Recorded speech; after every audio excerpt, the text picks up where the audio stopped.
America prepares for everything. Earthquakes, cyber attacks, even national blackouts. But the one collapse we never talk about, the one that doesn't need a disaster or an enemy, is already happening in silence. It's the truck that never arrives with your delivery. It's the hospital forced to shut down an entire wing. It's the city that takes months to fix a single pothole. Its entire industries held together by exhausted workers, overtime, and sheer luck. This is the American labor collapse. The quiet, invisible failure of the workforce that keeps this country running. This isn't about politics, it's about math. And math is not up for debate. Let's look at what I call the silent collapse curve. These are the numbers the US simply can't outrun. We have over 3.8 million essential jobs sitting empty right now. We're short nearly 1 million truck drivers. We're projected to be short over 650,000 nurses. And we're missing tens of thousands of electricians, welders, grid technicians, refinery operators. The list goes on and on. In many of these critical jobs, the average worker is between 49 and 58 years old. They are retiring much faster than we can ever hope to replace them. This isn't just a workforce tightening. This is a collision between population math and infrastructure reality. The replacement generation simply doesn't exist in the numbers we need. The US birth rate fell off a cliff 20 to 30 years ago. The generation that's supposed to be stepping up to fill these roles is smaller. Less interested in industrial work, more concentrated in cities, and less likely to move for a job. Where one generation produced millions of laborers, the next offers fragmented availability. America's entire infrastructure was built for a population pyramid, with a huge base of young workers supporting the top.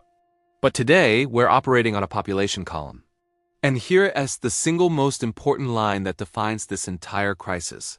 When you remove millions of essential workers, and the younger generation isn't filling those roles, you don't create a debate. You create a hole. And holes in the foundation of a country don't wait for the next election cycle to cause a collapse. This isn't commentary. This is the science of systems breaking down. So why does this labor shortage hit the United States so much harder than other countries? It's what I call the American fragility loop. It's because America is just too big to spread out, and too dependent on long-distance logistics and highly skilled labor for our basic survival. We have the most complex and sophisticated logistics network on the planet, but that also means we have the least amount of backup when the people who run it disappear. In the US, one missing worker has a ripple effect, causing dozens of other problems down the line. One missing truck driver can mean 10 stores with empty shelves. One missing grid technician can leave 20,000 people without power. One missing paramedic means dozens of emergency calls go unanswered.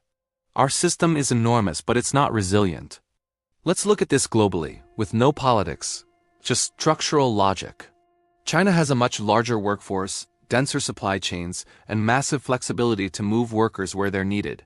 Even with its own aging population, China has a functional surplus of essential labor that buys them time. Europe has an older population and low birth rates too, but its geography is compact.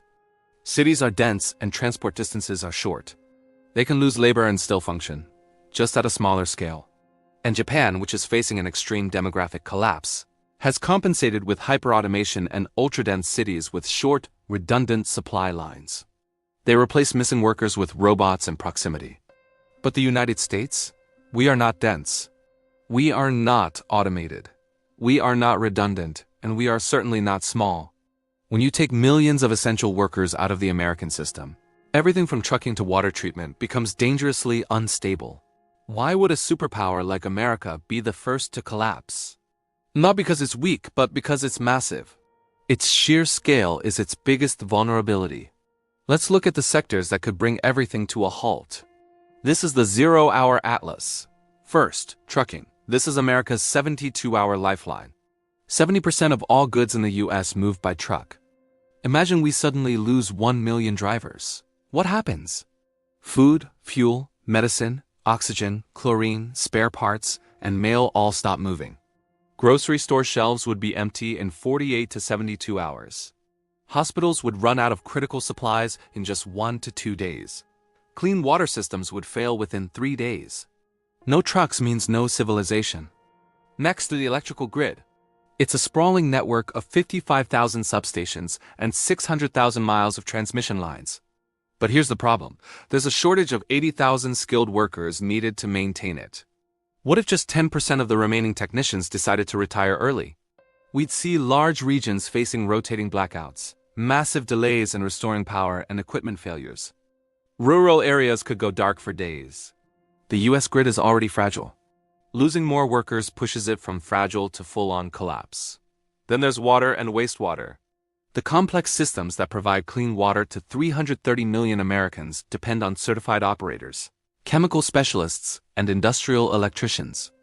A quarter of that workforce is set to retire by 2030. When water treatment plants fail, entire cities fail right along with them, and we can't forget healthcare. The US is already facing nursing vacancy rates as high as 40% in some regions. There are shortages of technicians and paramedics, and rural hospitals are closing down.